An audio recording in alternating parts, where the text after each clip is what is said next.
Hello everybody, Lawrence Fleming here again. Well, even though you may see me smile through this video, I'm going to have to switch a little bit to some negative coverage. We build you up so that you can handle what's coming. What's coming is not pleasant. We have a rapture, but it doesn't say that it's going to keep us from tribulation. It says it's going to keep us from wrath.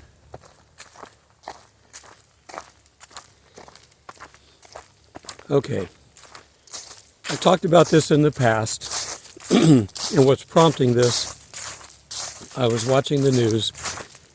You're going to have to really search around for good news sources.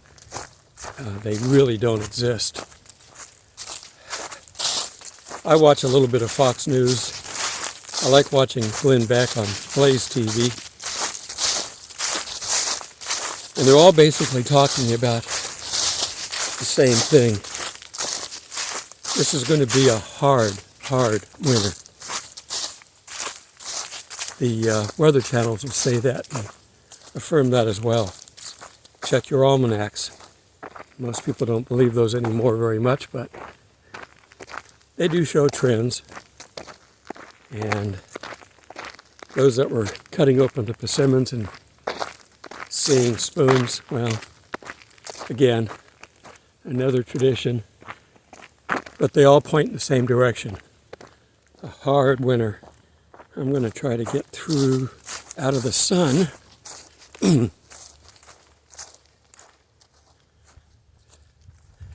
I have another burrow. Oh well. You've seen a couple pictures of it, just a hole in the ground.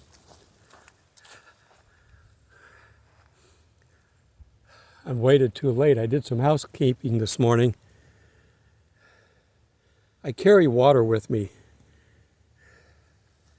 Okay, I'm going to get a side going here. This is something that you can do at home too to help save things. If you've got water bottles, you can,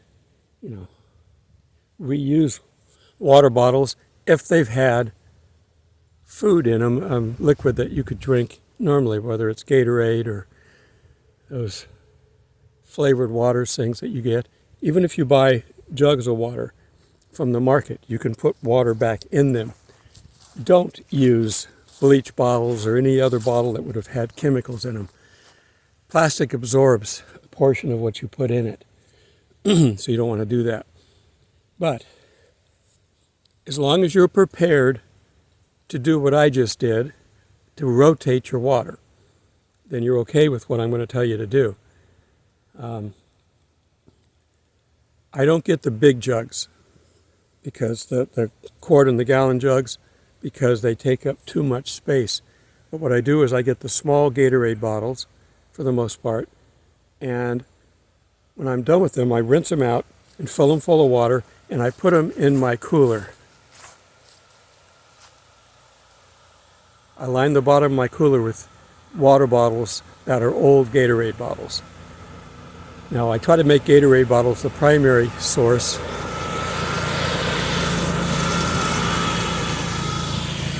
One of our... Where'd he go? Yeah, I missed him. I'm going to try to sit down. I'll be over here with our other friends here on this bench that you've seen me at. And there's something behind me too. I think a spider. I don't know. Anyhow, I line the bottom of my cooler with these bottles, and then every month or so I'll take them all out, drain them, fill them back, rinse them out and drain them back up again. That way I know I've got good water. I just do it every month. You could probably get by with every 4 to 6 months. I don't know what the rule is. I just like the taste of good fresh water, and I find that cycling the bottles every month is a good time.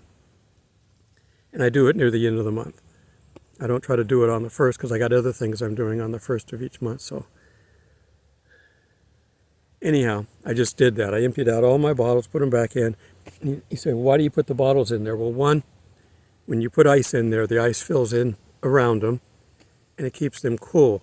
When the ice is gone and you've got water still in there, it helps to keep the bottles cool and the bottles keep the water cool, which helps to give you a little bit extra time. We're trying to keep things cool. We're not trying to keep things frozen. Okay. You'd have to look it up. I don't know what the temperature of a refrigerator is. 65, 55, I don't know. Whatever it is, it's cool. When you pick it up and it tastes cool to drink, it's cool.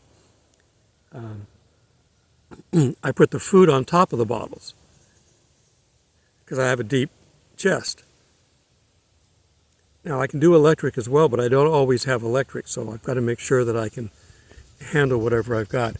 Ice is typically readily available at the visitor center, and if not, there's typically a Dollar General or other store within 2 or 3 miles of the park. The only exception is the southernmost park down at Okefenokee on the south side. I got to drive 30 miles, but they have ice at the visitor center. Okay, getting back to what I'm talking about. They said back in October they had about 30 days, end of October, about 30 days supply of diesel. You go, well, I don't use diesel. My car is either gas or electric. Okay, we just talked about ice. We just talked about food. How do you think it gets to the store? Someone drives a diesel truck, more than likely. And if they're going to run out of diesel, the stores are going to dry up. There's not going to be anything for you to buy. Now you say, well, we got the reserves. Well, they've been selling off the gas reserves. They're almost too low on that. They are too low. And what they're releasing is just a day's worth of gas. Whenever they say they're going to release another 15 billion barrels, that's a day's worth of what we use here. It's just a token. It's a, let me buy your vote, to be plain about it. That's what they're doing. But for diesel, all that we have left in diesel reserve right now is about 6 hours. That's it. When we run out of diesel, the trucks are not going anywhere. Tractors are not going to be running. Anything that uses diesel, you got a diesel generator, it's gone. You got a diesel truck, pickup truck, they have those too. You're going to park it. You're going to park it until we get more diesel. Where does diesel come from? Saudi Arabia, who hates us, or hates our fearless leader more than the country. He said so. He doesn't hate the country. He hates the big B. And they're getting ready to make an agreement with China and cut us completely out of it. Okay? Russia's not going to cooperate either, so our enemies are the places where we can get gas and oil from, and they're not going to have it. I think they said that the price of heating oil for your home is about $7 a gallon, I think is what it was. Whatever it is, it's more than double what it was last year even, and that was high. So people aren't going to be able to afford it. Okay, and you say, well, why is this? Well, we've talked about it. This world organization hates you and you and you and you and you and you and me. They want us to die. That's how much they hate us. They're a tool of Satan, and Satan hates people. He would push a button and eliminate every person on the face of the earth if it wasn't that God had so much more power over him to control him. Got a car coming, so let me stop for a little bit until they get by.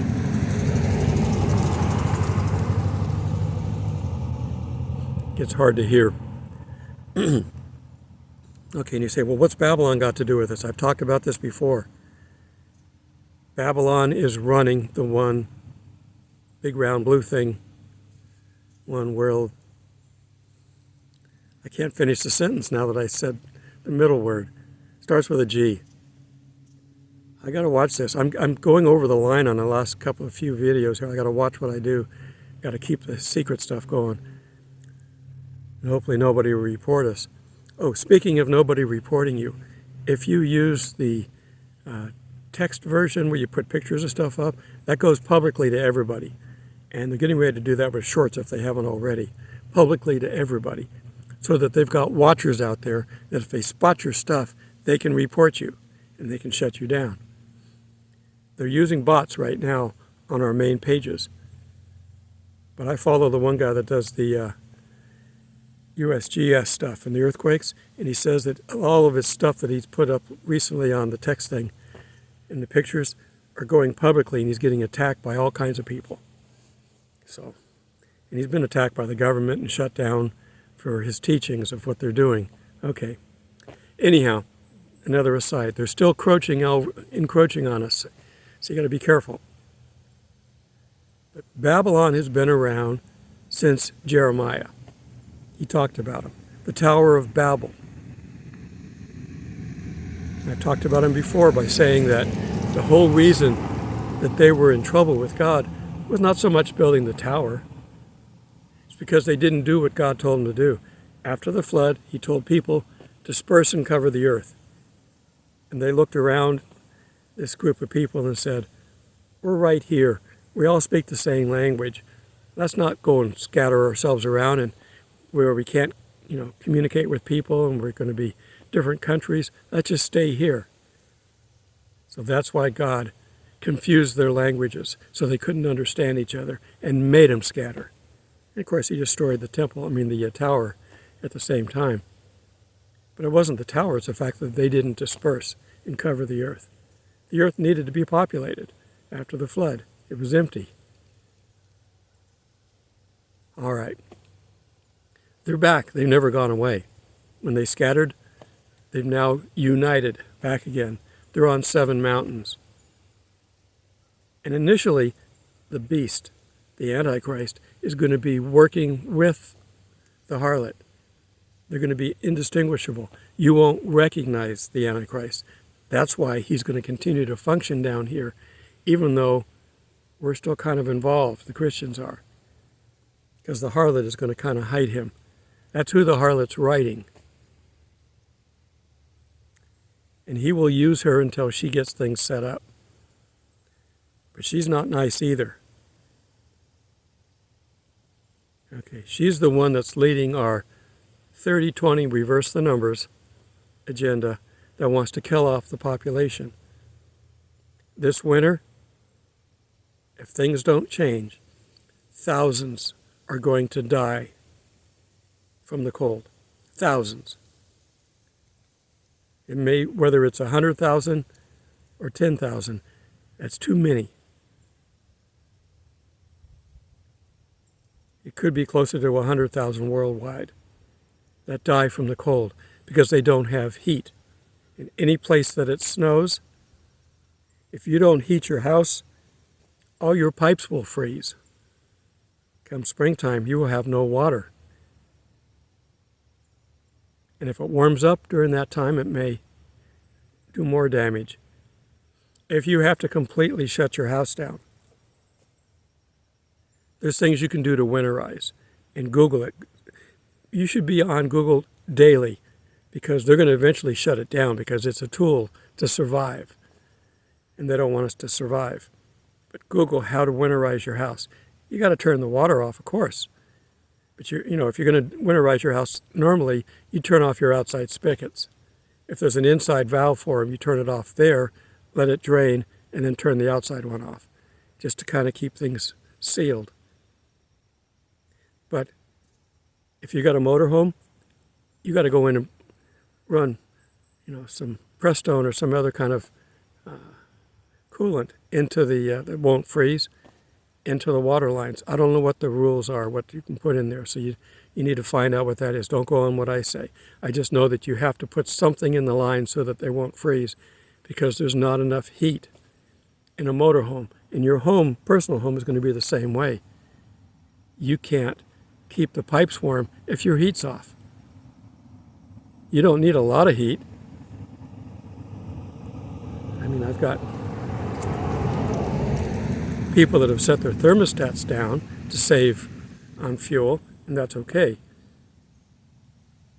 But I mean, you may have to completely shut it off. If you run out of fuel oil, you're going to have to shut it off. There's nothing you can do. We're going to talk about that in a little bit, but I'm talking about making sure that your house will survive winter, 30 degrees and below, where things freeze over an extended period of time. 30 degrees for one night won't do a lot of damage for the most part. It might do some, but it won't do a lot. But if it's like that for a week, or if you're, 0 or 20 below 0, people in the United States live in varying climates up in the north. It can be very cold. You can dress for it. You can put extra blankets on. If you've got electricity, you can use electric blankets. You can do what you can. But be careful. Fires. People start fires because of this. Now I'm going to go over some basic safety rules here in a second. But the bottom line is, diesel's going to run out. Your stores are going to be empty. You're not going to be able to get your fuel oil delivered. So make sure you start filling up now. Now. I don't mean next week. I don't mean, I'll get to it by December like I normally do. No. Make sure your fuel oil is full now. Natural gas, we seem to have enough. But they could easily figure out a way to use it all up and say, boom, we're completely out of natural gas and we can't find any. Remember, they want you dead, and you're going to have to fight that. Until God gets us out of here, you're going to have to fight the harlot. Okay? Their agenda is to eliminate you. And if you're a Christian, you're top of the list. And then they work their way down to anybody who's doing good. They want people that are going to be on their side when they're all done. And that's Satan's side. Okay, some basic safety rules. I've already covered this on water. If you're going to store water, you either got to cycle it, like I do, or if you're going to store it for long term, put like a drop of bleach. Google it online. I don't know the exact numbers. I usually do 1 or 2 drops per gallon. Now, even at that, you still may need to boil it, but you may not have gas or anything to cook it with. You may not have electricity if plants go down. Russia's destroying energy plants all across Ukraine, and they're ready to go after anybody else.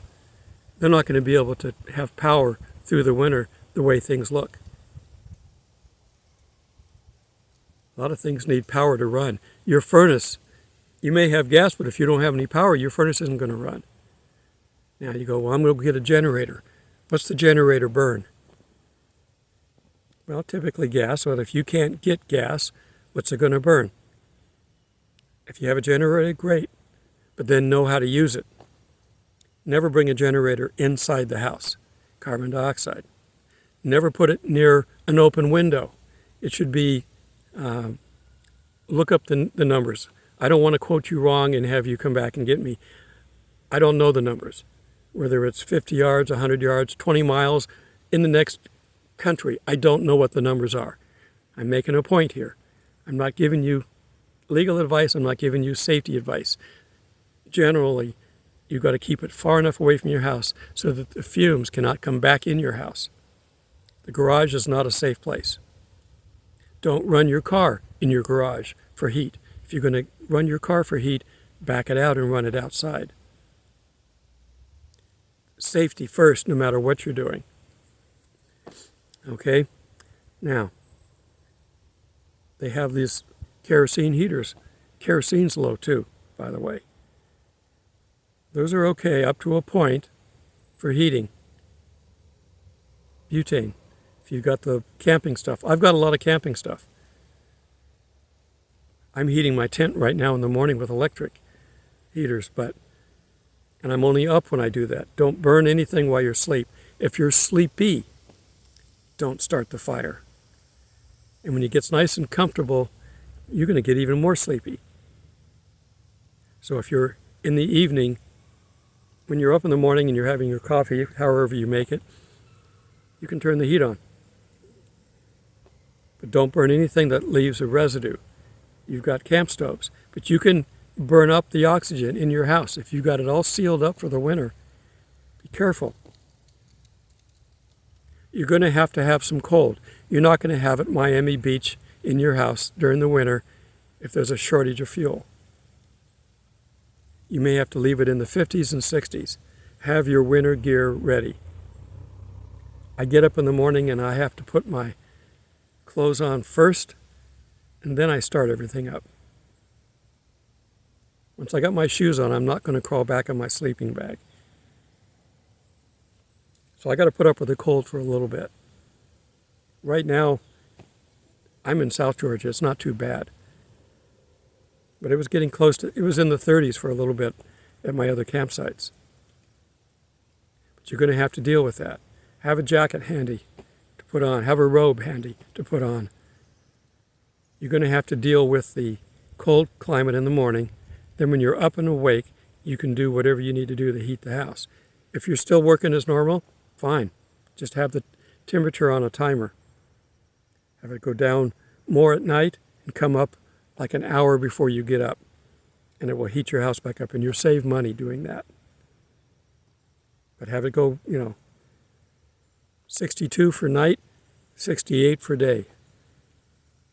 Most thermostats are programmable that way. If they're not programmable that way, set it at the 62 when you go to bed. First thing you do when you wake up, I have to get up and go to the bathroom first thing, so I would hit the thermostat on the way. Be practical, but be safe. Now know that if you have a wood-burning stove, in some places they're trying to outlaw them. This hateful, sinful, satanic organization is doing everything they can to make us suffer. You got to protect yourself. But if you have a wood-burning stove, get your wood now. You're not going to find it cheaper, and it may run out. It's too expensive, yes it is, but it's not going to go down. It's probably going to go up, and it may be gone as soon as people realize what's happening. Now, if you use a wood fireplace, they're aesthetically pleasing and they put out a little bit of heat. But 90% of your heat goes up the chimney. A stove, that's different. It radiates out. You can get inserts that go into fireplaces that can help radiate the heat out. Now, it's probably too late to do any of that now, but if we're still around for next winter, think about it. You want to have it so that you can get the heat out of the fireplace and not up the chimney. Some of them even have fans. It collects the heat in the tubes, and then it can blow, the fan can blow out into the room. If you've got to turn the heat off in the entire house, and you've waterproofed or you've winterproofed everything, try to stay in 1 or 2 rooms. Even if it's got to where you're sleeping in the living room. If you have a sleeping bag, everybody can find a place on the floor and sleep. Use 1 room. You're heating 1 room. You've got people in 1 room. But do the safety things. Do the safety things that you need to make sure your family is safe. Don't kill them off by putting poison in the atmosphere. Or don't set the house on fire.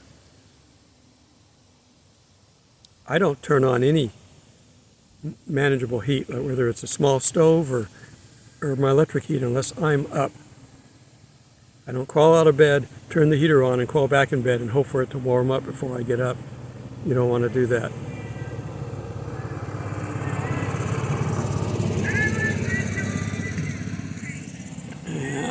Where is he at? I don't know. There he is. He's going by there. Okay.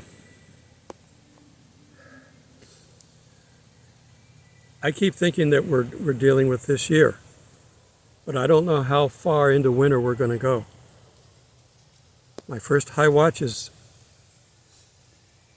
Halloween, frankly. The real one, not the celebrated one, since Halloween is on Monday. I'm going to try to do a live broadcast. I'm going to keep saying this every day. I got to figure out how to schedule that. If I can get it scheduled and get it up there, then I can point you to it and you can save that as a recommendation. So I got to figure out how to do that. That's on my list for today. I tried looking at it last night and I couldn't figure it out. I did figure out one thing last night that I needed to do.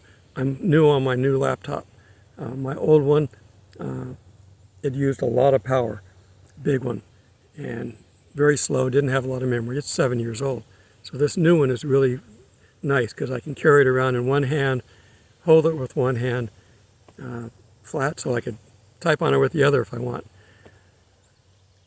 But at night I couldn't figure out how to get the keyboard lights on. And I wouldn't think about it until nighttime, and it made it very difficult because I couldn't see the keyboard, so I couldn't type into Google properly, how do you find the lights?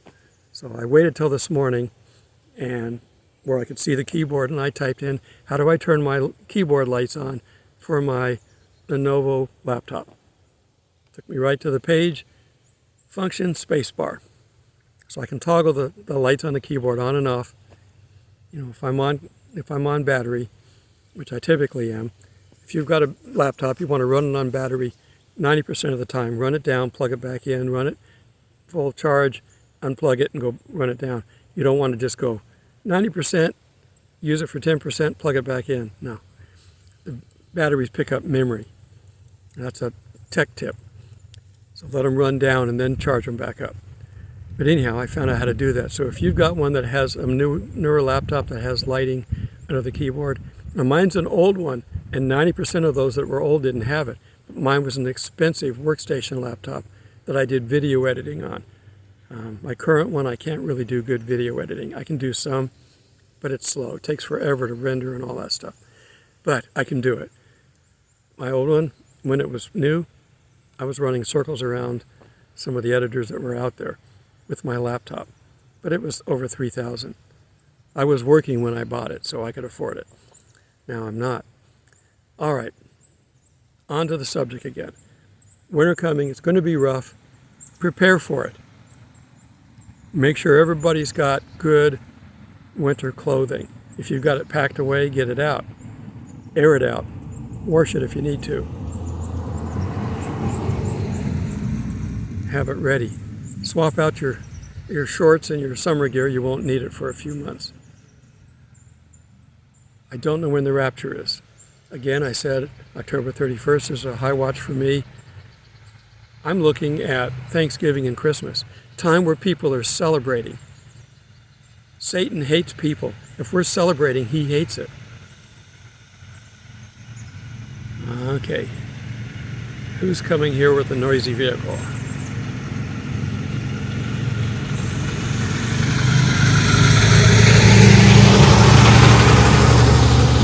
That's the big truck. Can we get around here? He's been driving in every day delivering supplies.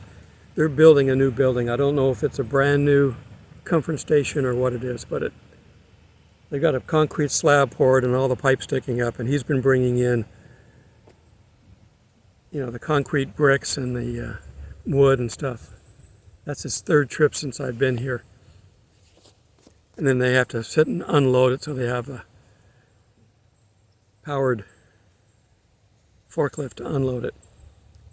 This is the noisiest park for just general noise. Between this construction going on, I've got an airport close by that they take off, and they're real low. They're not big planes, they're small planes, but they're real low when they take off, so it's got to be close by on either side of the park. I've got a train that goes by. The train, I love the sound of train. Click, click, click, click, click, click, click, click. It puts me to sleep, but not the horn. They're going through town. Their horn blows every 2 minutes. So I get my earplugs out. That helps a little bit. It hasn't gotten noisy enough at night to sleep for my earplugs and my headphones, but I can do them both if I need to. All right. I'm going to do a quick Bible study on Babylon again, just to kind of remind you what we're dealing with. This is a spiritual war that you are not going to win because God is allowing it to happen. This is prophesied. It's time for punishment again. The entire Bible is, I'm good with God, I'm doing great, I'm failing with God, crash. Whatever the problem is, plagues, whatever it is, it doesn't matter. Slavery, conquering, destruction of temple, and then they're back up again, and then they're back on an even keel again for a generation or so. It takes about 2 to 3 generations for mankind to get corrupted again. That's why we're going to have a millennium, 1,000 years, to prove to you that we can still corrupt ourselves without Satan. It's not just him. Yeah, he speeds things up. He allows us to have more generations and more up and downs. But even without him, we can corrupt. All right. That's all for now. I say keep watching. You saw my little, I don't know if you saw that video clip, but that's from the original one. And you know who played the monster? Marshall Dillon. James Arness. He's the one that played the monster. That's why he's tall. And when they did his makeup, they went around and they put the makeup on him and then they drove around with him in the car. And as soon as some lady saw him in one of the versions of the makeup and screamed and went crazy, they go, that's the makeup we want.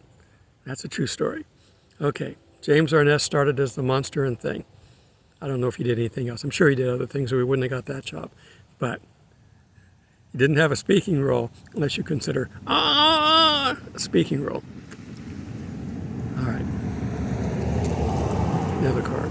Okay, that's enough of me jibber-jabbering. See you in the clouds. Wait for the study. Bye for now. All right, everybody. The weather's so nice, I'm outside to do this Bible study. The wind's blowing sometimes, or if there's a little bit of rain, I'll go inside. But I prefer to be outside. All right, we're going to once again look at Babylon because that's so relevant today of why we're having the trouble we're having. I'm going to start back in Jeremiah. You can pretty much read most of Jeremiah 50, but I just want to kind of point out, again, I told you, Jeremiah's the weeping prophet. He cries all the time to people for all the things they're doing. He gets to warn everybody. It gets to the point where nobody listens to him anymore because they know he doesn't have good news and they don't want to listen. All right, so I'm going to just kind of start off Revelation 50, and I'm going to kind of go down to chapter 1, verse 13. Because of the wrath of the Lord, she shall not be inhibited, but she shall be wholly desolate. Everyone who goes by Babylon shall be horrified and hiss at her plagues. Put yourself in array around Babylon. All who bend the bow, shoot at her. Spare no arrows. For she has sinned against the Lord. Shout out at her from all around. Okay. That's Jeremiah 50. Let me go over to 51.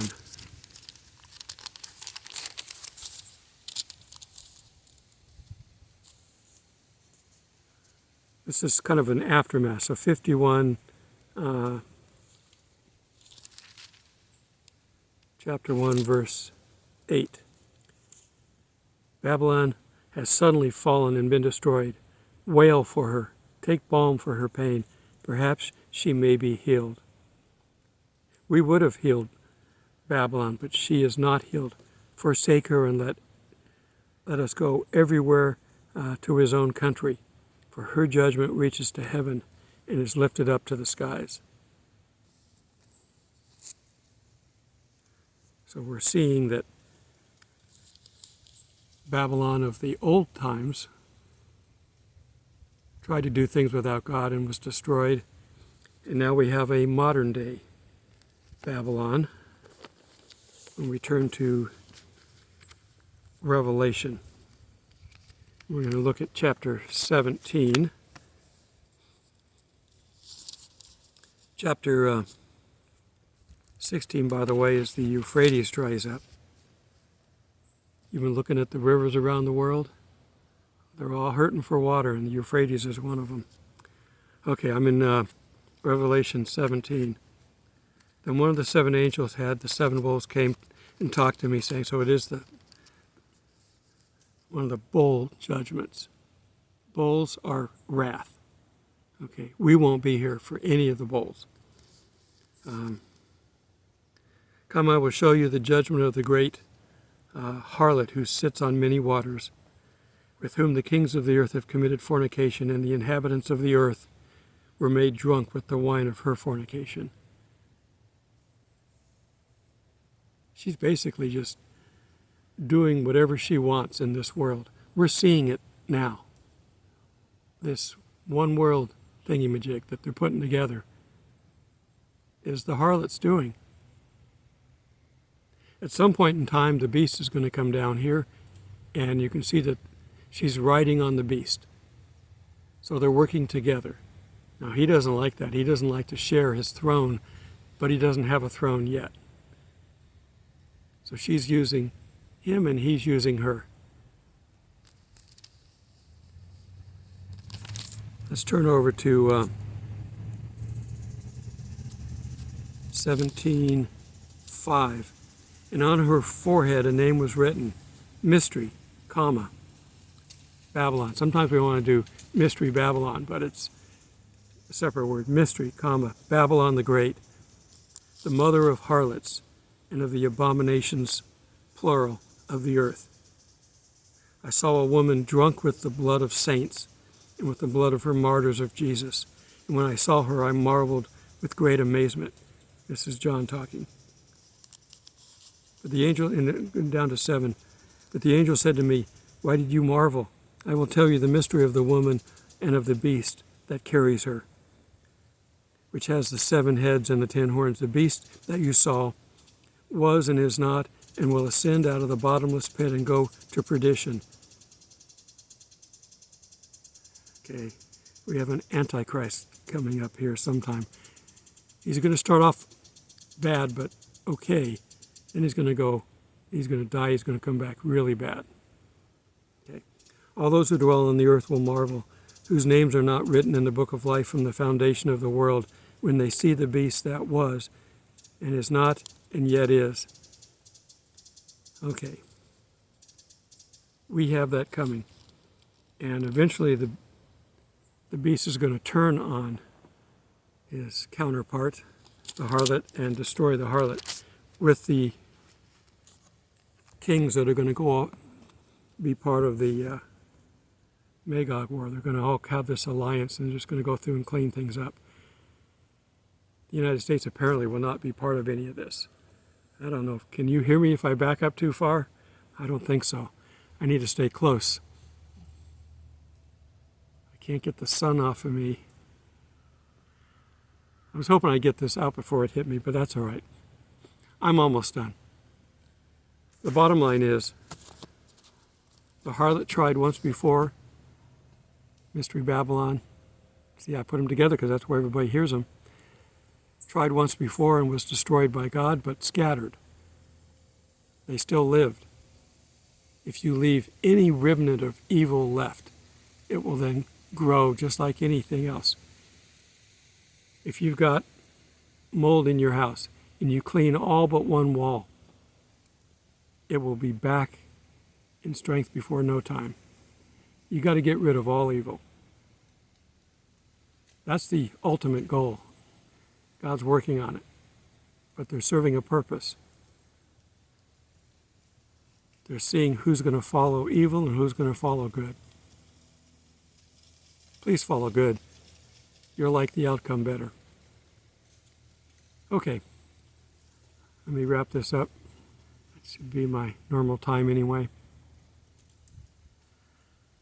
I've got until next Friday, and next Friday is a moving day, and I'm working Friday, Saturday, and Sunday. So I might have to try to get a couple of videos ahead during the week to have them for you. We may also not even be here. I keep hoping that every time I do a video, this is the last video. But until then, I'll see you tomorrow. God bless. All right, here's my campsite, and I have my 2 electric power cables going to the power box here. If you look inside, they have big amps and small amps. Whatever you need, they should have for you. And for water, I use these water filters. You can just use the spigot directly, and I use that when I'm doing dishes. And in this campsite, I've got a fire pit and a fire grill over there. I don't use either one. If I'm camping, I typically bring my own small barbecue. I can control it. It's a kettle barbecue. This is a pretty nice park here. I've got a new trailer pulled in last night. Probably that looks like a new one there. And then the other ones that were here before pulled out. Way off in the distance, there's the stacks of blocks over there. They're getting ready to build something. Okay, talk to you later.